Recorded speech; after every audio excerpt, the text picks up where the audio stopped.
We're gonna go ahead and call the meeting order. And members are present. I'm gonna start off with C, and then everybody introduce themselves, so then it'll be off. Steve Abbott. And Weaver. Wendy Davis. Alexander Cohen. Augustine Sutton. All right, we appreciate it. The meeting is called to order, as I just announced. We're gonna start off with visitors here. Won't make comments. And the rules are, we got the things that we would do. Chairman has power at any time to call you on the rule and stop you from doing it. And we have no calling of anybody's name in here or suggestions that shouldn't be come before the council commission. Anybody's got any comment, we'll ask them to, the person on there will be Adam Tisdale, he's got 10 minutes, and anybody else after that's got 2 minutes. Anytime anybody's out of order, we will use the rules of order. You need to publish those. These are rules of order found in Darlington County Code of Ordinances that may or may not have been followed in the past, but will be adhered to at all council meetings, subcommittee meetings from this point forward. So reading from Darlington County Code of Ordinances, input under number 3 under citizen comments rules. Number 3, input must be in the form of suggestions, information, comments pertaining to programs or activities of county government. Rules of order and conduct shall apply. Comments should not be made either complimentary or critical, naming any citizen, board, or commission member, employee, or council member. Speakers' comments will be received only as information. This time is provided for citizens to state their suggestions, information, or comments, not for debate or interrogation involving council members. Subsidiary to that would be committee members or staff. If a member of council wishes to have a discussion on the topic initiated during citizen comments, a member can make a motion to have the topic scheduled for council discussion and possible action in a subsequent meeting. The purpose of appearance before council or a subcommittee for citizens is to present their views and concerns in a manner consistent with the rules of order contained herein. This is not a forum for council members or committee members to be interrogated or for debate between parties to take place. Just in case anybody's wondering, the reason Mr. Tisdale has 10 minutes is he was sent to the committee by council, and therefore is considered a request for personal appearance or appearance assigned by council. All other citizen comments are limited to 2 minutes as on the council rules of order. All right.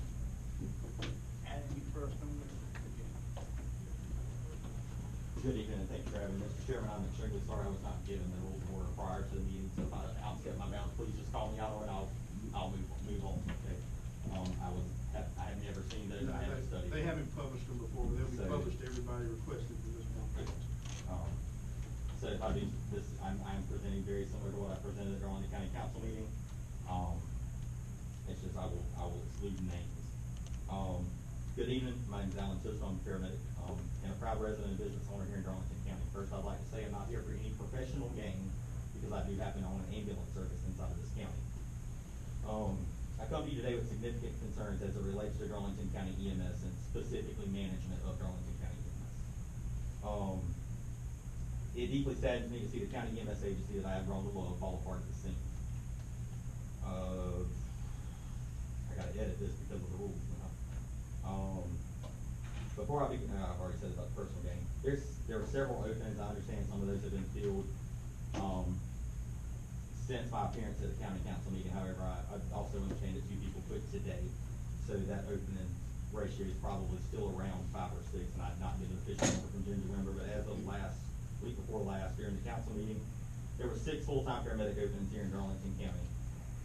That's not to count any full-time paramedic that's out of work on a job injury. That's also causing a loss or down trucks. I would have brought you a packet, however, I gave them all out at the council meeting. That was $40 expense of copying that I took on, but anyways, there's a packet full of information that I will reference in here that I'll be more than happy to let you look at it after the meeting. With the staffing issues that have been found, it has been found that we are in violation of South Carolina Regulation 61-7, Section 406, subsection A, which states the minimum staffing of an ALS ambulance shall consist of 2 EMTs, one of which is certified at the paramedic level on 95% of the calls or 95% of the time. Darlington County EMS is licensed as and advertises as an advanced life support ambulance service on the county website. Additionally, Section 408, subsection A of the same regulation states that ambulance service providers professing to provide ALS level care, whether licensed at ALS level or not, must at all times transport an ALS patient in an ambulance that's fully equipped to handle ALS patient care, and have a paramedic, physician, or RN as delineated by these rules or regulations in the patient compartment.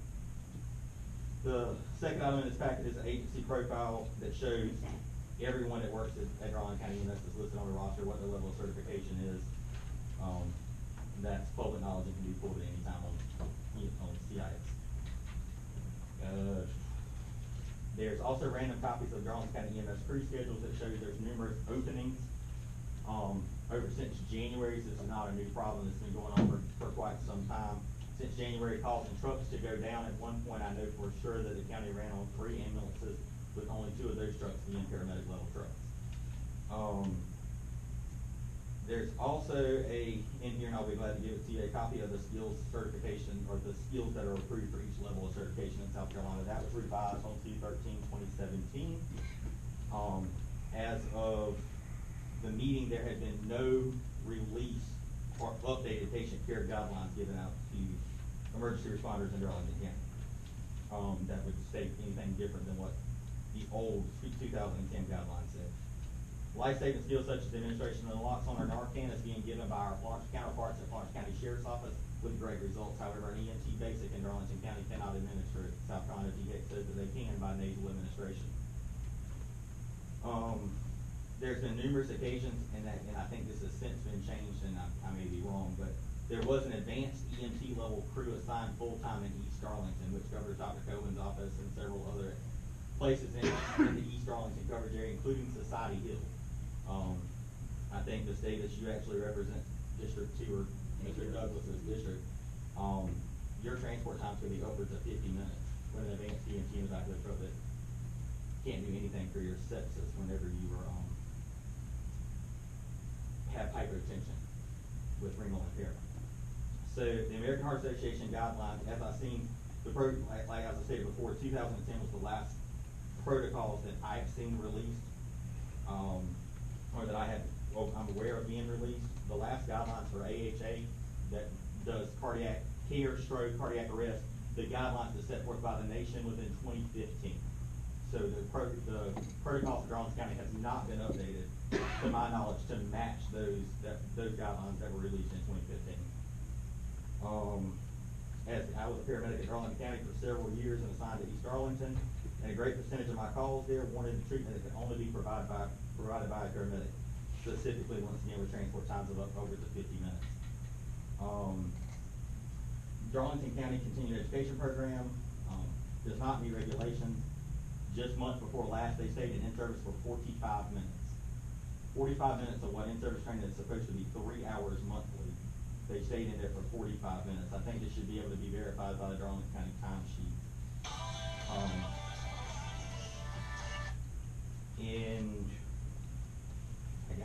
guess I kinda need to leave this. Can I speak of a specific county position?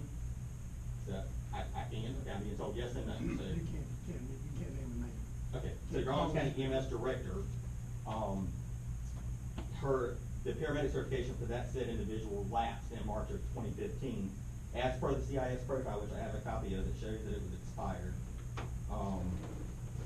The next two documents relates to attendance and personnel. There was a policy put out by Ms. Moore that states that by the EMS Director, stating that we cannot, or a employee that goes home sick or calls in sick must have a doctor's excuse. That's contrary to Darlington County policy that states you have to have 3 consecutive absences in order to be required to have doctor's excuse. I've also sent a Freedom of Information Act request on June 28, 2017. At this time, I've still not received that information. I requested average response times for EMS calls in the past 12 months in Darlington County, the percent of the time that Darlington County ambulances were staffed with paramedics or other level providers in the past 12 months, and more importantly, the past 6. And the number of mutual aid requests that Darlington County received from outside aid, or they requested outside agencies other than your local volunteer rescue squad. That has not been provided to me, but I'll be more than happy to report it to you guys as soon as I get it. Citizens in this county frequently have 30+ minute waits for ambulances. However, if supervisor is not, or unless something has changed since the council meeting, has not been authorized to request resources from other agencies inside this county outside the rescue squad. I spoke with the EMS Director several months ago and offered a solution to